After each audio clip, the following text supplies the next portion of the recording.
Banyak orang mengira tim purchasing itu pekerjaannya sederhana. Pesan barang, bandingkan harga, pilih yang paling murah. Selesai. Di atas kertas, pekerjaan ini memang terlihat mudah. Tapi di dunia nyata, purchasing bukan sekadar membeli barang. Purchasing adalah posisi yang berdiri di tengah tekanan, tanpa tepuk tangan, tanpa panggung, dan seringkali tanpa perlindungan. Jika barang datang tepat waktu, tidak ada yang ingat siapa yang mengurusnya.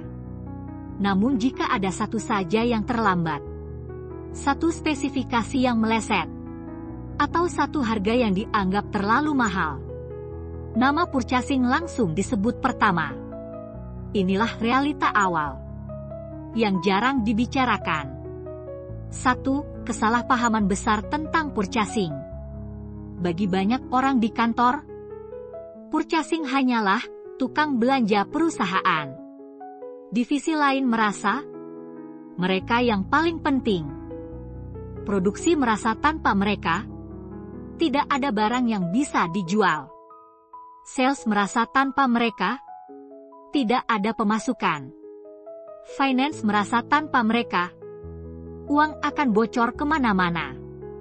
Dan di tengah semua itu, purchasing dianggap hanya pendukung. Padahal, purchasing adalah salah satu titik paling sensitif dalam sebuah perusahaan. Karena disinilah uang keluar. Disinilah vendor masuk. Disinilah keputusan kecil bisa berdampak besar. Purchasing bukan bekerja dengan benda mati. Purchasing bekerja dengan manusia. Dengan vendor yang punya kepentingan. Dengan user internal yang punya tekanan. Dengan atasan yang punya target. Dan seringkali, ketiga kepentingan itu saling bertabrakan. 2. Purchasing versus procurement yang sering disamakan. Banyak perusahaan bahkan tidak benar-benar memahami perbedaan purchasing dan procurement. Purchasing sering dipersempit sebagai eksekutor. Pesan, beli, bayar. Sementara procurement berbicara soal strategi, pemilihan vendor, kontrak, risiko, dan efisiensi jangka panjang. Masalahnya, di banyak perusahaan, purchasing dipaksa memegang dua peran sekaligus.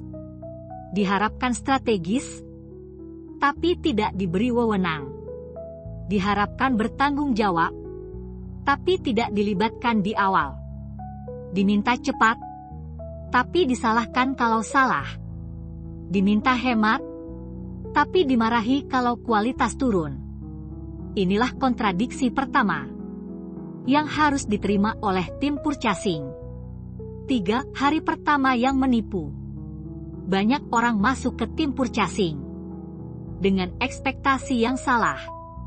Mereka membayangkan pekerjaan administratif. Mereka membayangkan komunikasi via email. Mereka membayangkan rutinitas yang stabil.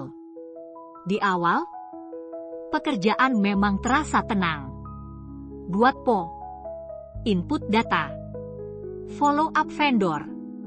Tapi setelah beberapa bulan, tekanan mulai muncul satu persatu. User mulai mendesak.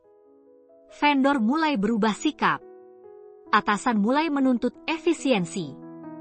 Dan di titik inilah, banyak orang baru sadar.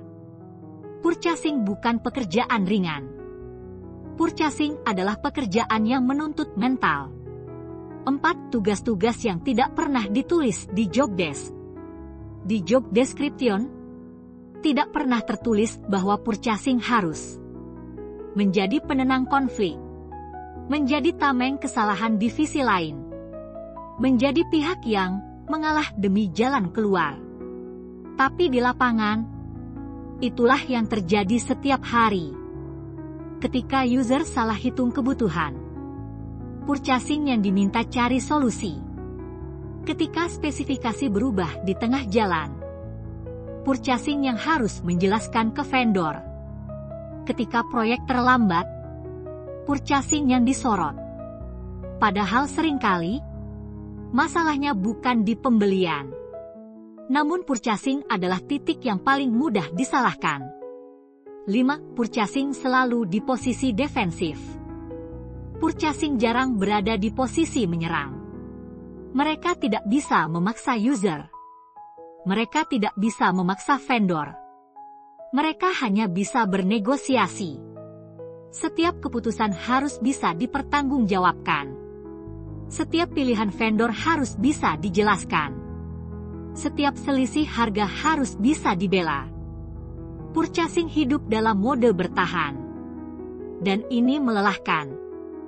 Karena bahkan ketika sudah bekerja sesuai prosedur, rasa curiga tetap ada. Kenapa pilih vendor ini? Kenapa bukan yang itu? Kenapa harganya beda? Pertanyaan-pertanyaan ini tidak selalu diucapkan dengan keras, tapi selalu terasa. 6. Sisi suka yang jarang dilihat. Meski berat, purchasing juga punya sisi suka. Tim purchasing biasanya punya wawasan bisnis yang lebih luas dibanding banyak divisi lain. Mereka tahu harga pasar. Mereka tahu karakter vendor. Mereka tahu mana janji kosong dan mana yang bisa dipercaya. Skill negosiasi mereka terasa cepat. Bukan karena pelatihan, tapi karena terpaksa. Purchasing belajar membaca manusia. Belajar membaca tekanan. Belajar membaca kepentingan tersembunyi. Dan ini adalah bekal berharga. Sayangnya, skill ini jarang dihargai secara formal. 7. Ketika semua berjalan lancar, purchasing tak terlihat. Jika pengadaan berjalan mulus, tidak ada yang memuji purchasing. Tidak ada email ucapan terima kasih. Tidak ada apresiasi terbuka. Karena kelancaran dianggap normal. Namun ketika satu saja masalah muncul, nama purchasing langsung naik ke permukaan. Inilah ketimpangan emosional yang harus diterima sejak awal. 8. Titik awal kelelahan mental. Di tahap ini, banyak orang mulai merasakan kelelahan yang aneh. Bukan kelelahan fisik, tapi kelelahan mental. Merasa selalu waspada. Merasa selalu diawasi. Merasa selalu harus siap membela diri. Bahkan ketika tidak salah. Dan ini baru awal. Karena tekanan yang sebenarnya belum sepenuhnya muncul. Jika Anda baru masuk ke dunia purchasing, bagian ini mungkin terasa familiar. Jika Anda sudah lama di sana, bagian ini mungkin terasa menyentuh. Purchasing bukan tentang membeli barang. Purchasing adalah tentang menyeimbangkan kepentingan dalam sistem yang tidak selalu adil. Tekanan purchasing yang sebenarnya datang dari dua arah sekaligus. Dari dalam perusahaan dan dari luar perusahaan. Dan purchasing berada tepat di tengahnya. 1. Tekanan dari internal, user yang tidak pernah merasa cukup. Di mata banyak user internal, purchasing adalah penghambat, bukan partner, bukan pendukung. Penghambat. Karena purchasing dianggap memperlambat, memperumit, terlalu banyak bertanya. User sering datang dengan satu kalimat sederhana. Barang ini harus ada minggu depan. Tidak ada konteks. Tidak ada diskusi. Tidak ada perencanaan. Ketika purchasing bertanya, spesifikasinya apa? Budgetnya berapa?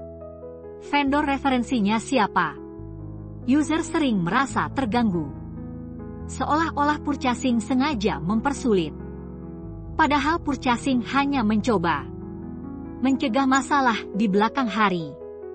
2. Cepat, murah, bagus, 3 hal yang jarang bisa bersamaan.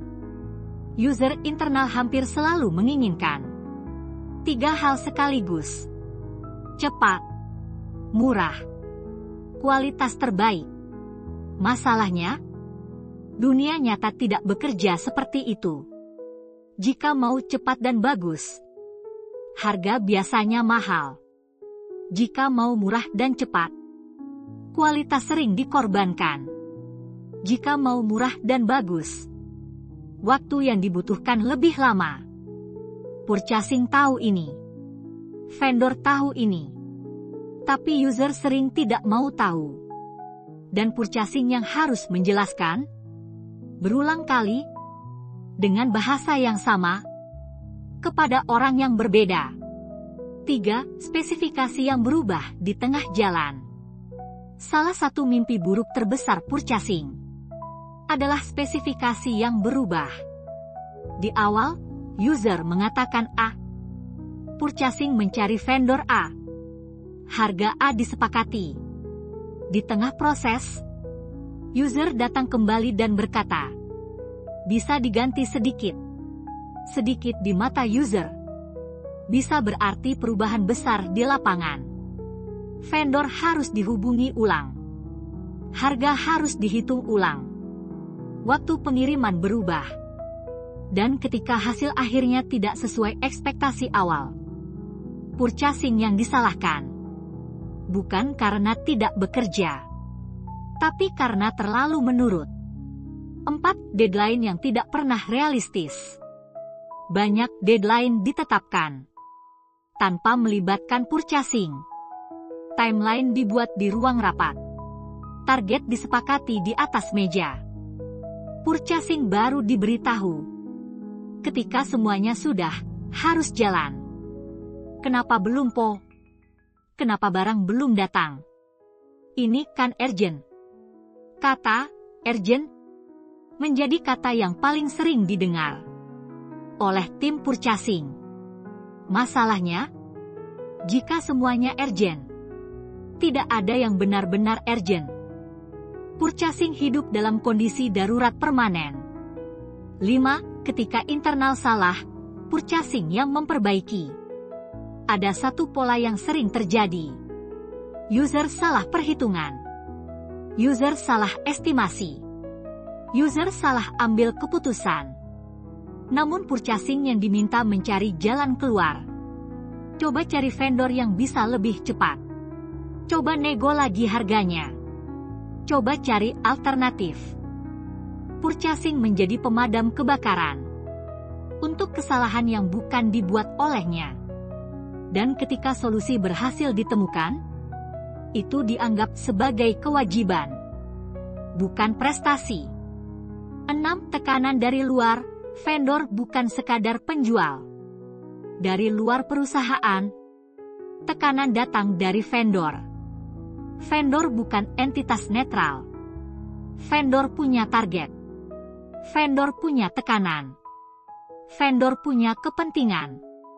Di awal hubungan, vendor sangat ramah. Respons cepat. Janji manis. Harga kompetitif. Namun seiring waktu, sikap bisa berubah. Pengiriman mulai molor. Kualitas menurun. Respons melambat. Dan purchasing harus menghadapinya. Tanpa emosi, tanpa bentakan, tanpa memperkeruh keadaan. 7. Permainan halus dari vendor. Tidak semua tekanan vendor bersifat frontal. Banyak yang halus. Kalau volumenya ditambah, harganya bisa lebih bagus. Kalau mau cepat, mungkin ada biaya tambahan. Kalau proyek ini lancar, ke depan kita bisa lebih fleksibel. Purchasing harus bisa membaca kalimat-kalimat seperti ini. Mana yang wajar secara bisnis? Mana yang mulai masuk ke area abu-abu? Dan semua itu harus dihadapi tanpa membuat hubungan rusak. 8. Purchasing di tengah tarikan dua arah.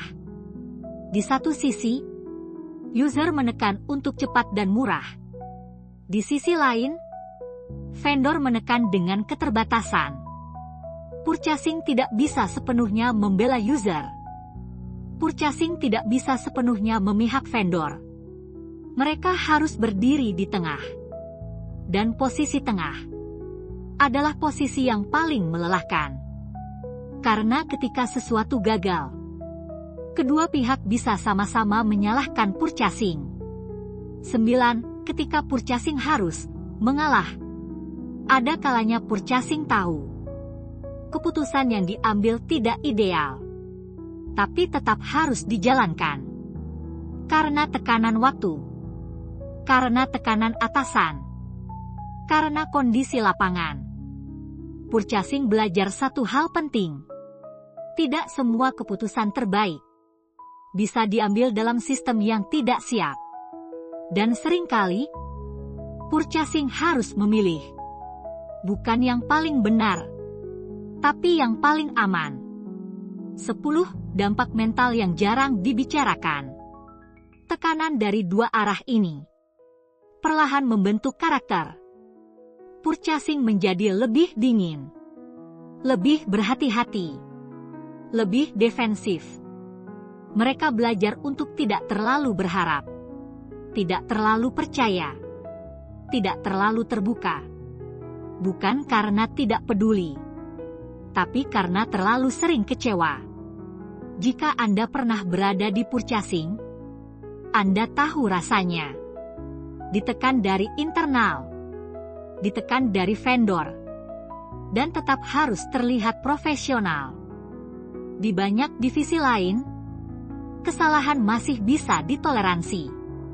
Salah hitung 1-2 angka masih bisa diperbaiki. Salah komunikasi sedikit masih bisa disusul klarifikasi. Namun di purchasing, kesalahan kecil bisa menjadi pemicu masalah besar. Dan inilah yang membuat pekerjaan ini selalu dibayangi rasa waspada. 1. Kesalahan kecil yang terlihat sepele. Kesalahan purchasing jarang terlihat besar di awal. Kadang hanya satu baris spesifikasi. Kadang hanya satu tanggal pengiriman. Kadang hanya satu vendor yang dipilih.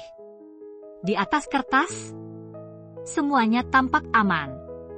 Namun dunia nyata tidak membaca kertas. Dunia nyata merasakan dampaknya. 2. Salah spesifikasi, barang datang, masalah mulai. Barang datang tepat waktu. Dokumen lengkap. Info C sesuai. Namun saat dipakai, baru terasa ada yang salah. Ukuran tidak pas. Material tidak sesuai. Fungsi tidak maksimal. User marah. Produksi terhambat. Proyek terancam. Dan pertanyaan pertama selalu sama. Kenapa purchasing tidak cek dari awal? Padahal spesifikasi itu datang dari user sendiri. 3. Salah timing, barang benar, waktu salah. Ada juga kesalahan yang lebih sunyi. Barangnya benar, kualitasnya sesuai, harganya kompetitif, tapi datang terlambat. 1 hari saja bisa berarti besar. 1 minggu bisa fatal. Produksi berhenti. Tenaga kerja menganggur. Target meleset. Dan lagi-lagi, purchasing yang harus menjelaskan. Bukan tentang niat, tapi tentang akibat. 4. Salah pilih vendor, masalah berulang. Vendor baru sering terlihat menjanjikan. Harga lebih murah. Janji lebih cepat. Komunikasi lebih ramah. Namun setelah PO pertama, masalah mulai muncul. Pengiriman molor. Kualitas tidak konsisten. Respons melambat. Purchasing mulai dihantui satu pertanyaan. Apakah saya salah memilih? Dan ketika masalah berulang, kepercayaan perlahan hilang. Bukan hanya pada vendor, tapi pada purchasing itu sendiri. 5. Salah kontrak, bom waktu yang tenang. Kontrak jarang dibaca sampai bermasalah. Klausul penalti, syarat pembayaran, Tanggung jawab risiko. Semua terlihat formal. Hingga terjadi sengketa. Ketika vendor menolak tanggung jawab. Ketika user menuntut solusi. Purchasing berada di tengah. Kontrak yang dulu dianggap aman. Berubah menjadi beban. 6. Efek domino yang jarang dipahami. 1. Kesalahan purchasing. Tidak berhenti di satu meja.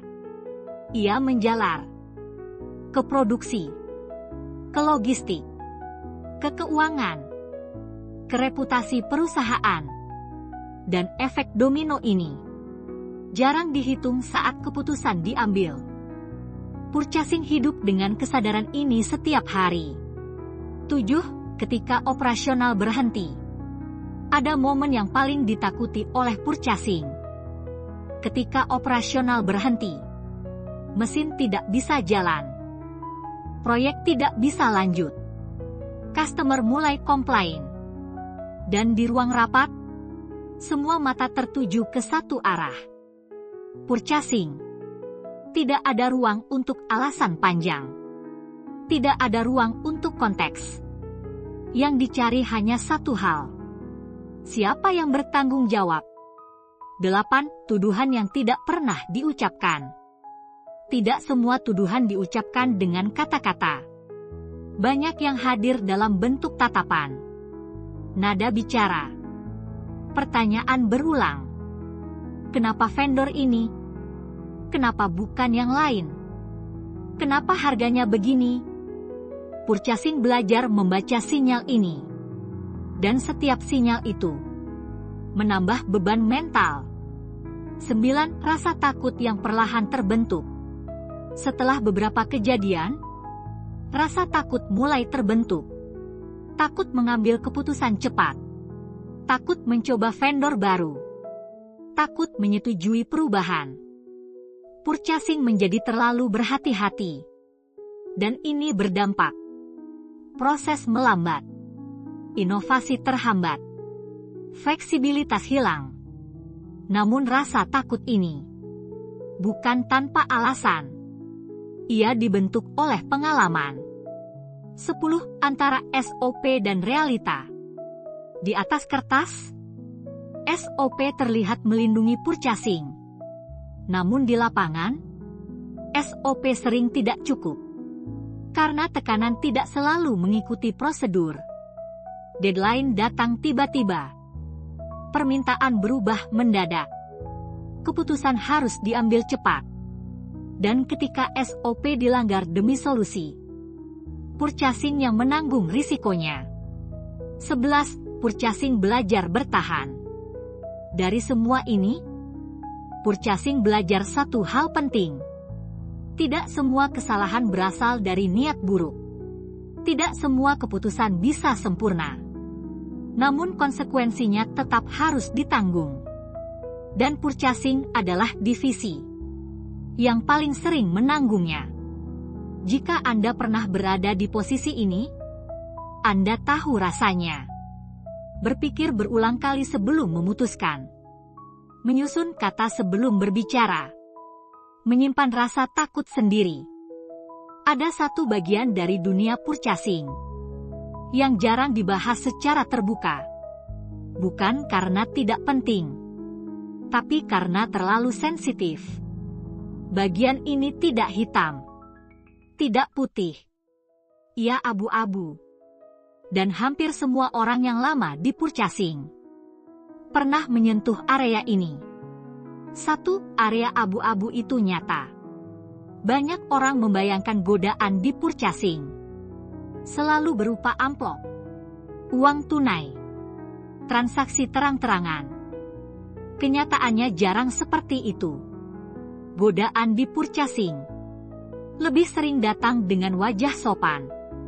Makan siang, kopi sore, undangan acara, diskon khusus. Tidak ada paksaan, tidak ada ancaman, hanya kalimat halus. Kita kan sudah lama kerja bareng. Kita saling bantu saja. Biar ke depan lebih enak.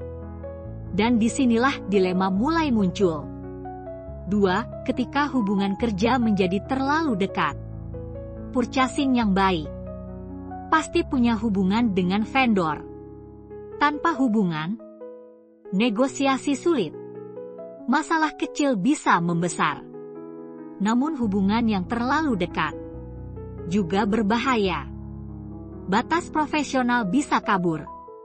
Awalnya hanya komunikasi lancar, lalu menjadi saling pengertian, lalu menjadi sungkan. Dan di titik tertentu, keputusan tidak lagi sepenuhnya objektif. Bukan karena niat buruk, tapi karena manusiawi. 3. Tekanan yang datang dari atasan. Tidak semua tekanan datang dari vendor. Kadang, tekanan datang dari dalam perusahaan sendiri. Atasan meminta vendor tertentu. Atasan meminta harga tertentu. Atasan meminta proses dipercepat. Purchasing berada di posisi sulit. Menolak berarti dianggap tidak kooperatif. Mengikuti berarti menanggung risiko. Dan seringkali, instruksi tidak pernah tertulis. Hanya disampaikan lisan. Tanpa jejak. Tanpa perlindungan. Jika nanti terjadi masalah, purchasing berdiri sendirian. 4. Purchasing bukan selalu pemegang keputusan. Ada satu kesalahpahaman besar. Banyak orang mengira purchasing punya kuasa penuh atas vendor. Kenyataannya tidak selalu demikian. Banyak keputusan sudah ditentukan sebelum purchasing dilibatkan. Vendor sudah disepakati. Harga sudah disarankan. Purchasing hanya diminta membuat prosesnya terlihat rapi. Namun jika hasilnya bermasalah, nama purchasing tetap yang disebut. 5. Dilema moral yang tidak bisa dibagi. Tekanan seperti ini tidak bisa dibagikan ke sembarang orang. Tidak bisa diceritakan ke rekan satu tim. Tidak bisa dibawa ke rumah. Tidak bisa ditulis di laporan. Purchasing belajar menyimpannya sendiri. Dan dilema ini perlahan menggerus mental. Karena setiap keputusan selalu mengandung risiko. Bukan hanya risiko bisnis, tapi risiko pribadi. 6. Menjaga integritas di sistem yang tidak sempurna. Idealnya, integritas dijaga oleh sistem. Namun di banyak perusahaan, sistemnya belum kuat. Prosedur bisa dilewati. Kontrol bisa longgar. Audit jarang menyentuh detail.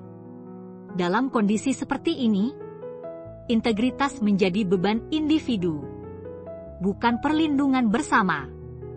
Dan tidak semua orang kuat menanggung beban itu sendirian. 7. Mereka yang bertahan. Ada purchasing yang bertahan tanpa melanggar nilai pribadi. Mereka menjaga jarak. Mereka mendokumentasikan segalanya. Mereka memilih aman meski tidak populer. Biasanya, mereka terlihat kaku, kurang fleksibel, kurang enak diajak kerja. Namun merekalah yang jarang terseret masalah besar. 8. Mereka yang perlahan menyerah. Ada juga yang tidak langsung jatuh. Awalnya hanya kompromi kecil. Sekali, 2 kali. Dengan alasan situasi. Dengan alasan tekanan. Lama-lama, batas itu bergeser. Dan ketika sadar, sudah terlalu jauh untuk kembali tanpa risiko. 9. Mereka yang pergi dalam diam.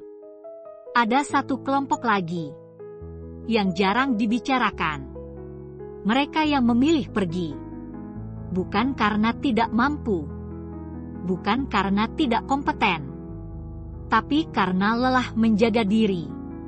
Di sistem yang tidak mendukung. Mereka keluar tanpa drama. Tanpa cerita.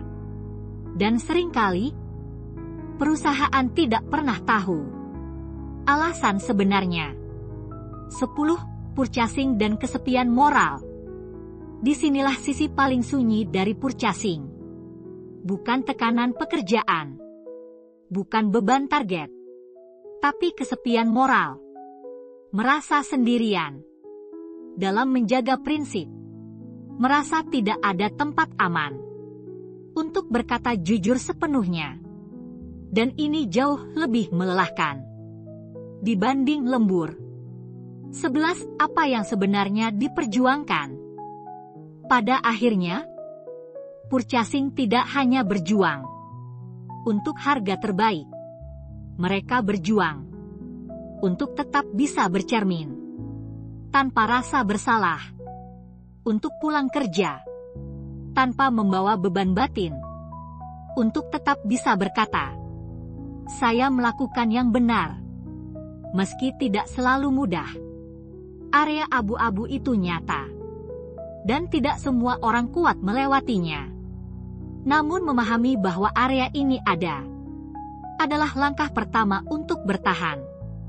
Setelah semua tekanan, konflik, dan dilema yang dibahas sebelumnya, muncul satu pertanyaan besar. Bagaimana cara bertahan di dunia purchasing tanpa kehilangan diri sendiri? Ini bukan tentang teori, bukan tentang idealisme kosong. Bagian ini tentang bertahan. 1. Menerima realita tanpa menyerah. Langkah pertama yang paling sulit bukan mengubah sistem, tapi menerima realita. Purchasing bukan posisi yang populer, bukan posisi yang sering dipuji, bukan posisi yang selalu dimengerti. Namun purchasing adalah posisi yang krusial. Tanpa purchasing, uang tidak terkontrol, vendor tidak terkelola, operasional rapuh. Menerima ini membantu purchasing berhenti berharap pada pengakuan yang tidak akan datang dan fokus pada hal yang bisa dikendalikan. 2. Memisahkan identitas diri dari masalah pekerjaan. Kesalahan terbesar banyak purchasing adalah membawa semua masalah ke dalam diri. Merasa gagal sebagai pribadi ketika ada masalah pengadaan. Padahal, tidak semua masalah mencerminkan kualitas diri. Ada faktor sistem, ada faktor manusia lain, ada faktor kondisi.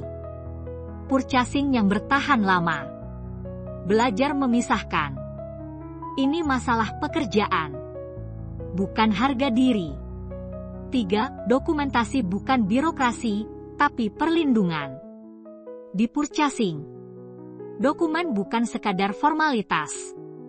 Email, note to land, approval, revisi. Semua itu adalah pelindung. Bukan untuk menyalahkan orang lain, tapi untuk melindungi diri. Ketika ingatan berbeda-beda, purchasing yang rapi secara dokumentasi biasanya lebih tenang secara mental. Karena mereka tahu, jika terjadi apa-apa, ada jejak yang bisa dibuka. 4. Transparansi sebagai tameng. Transparansi bukan berarti membuka semua hal tanpa batas, tapi memastikan proses bisa dijelaskan. Kenapa vendor ini dipilih? Kenapa harga segini? Kenapa timeline seperti ini? Purchasing yang transparan lebih sulit diserang. Bukan karena sempurna, tapi karena jelas. 5. Belajar bilang tidak dengan cara yang aman. Tidak semua permintaan harus dituruti. Namun tidak semua penolakan harus frontal.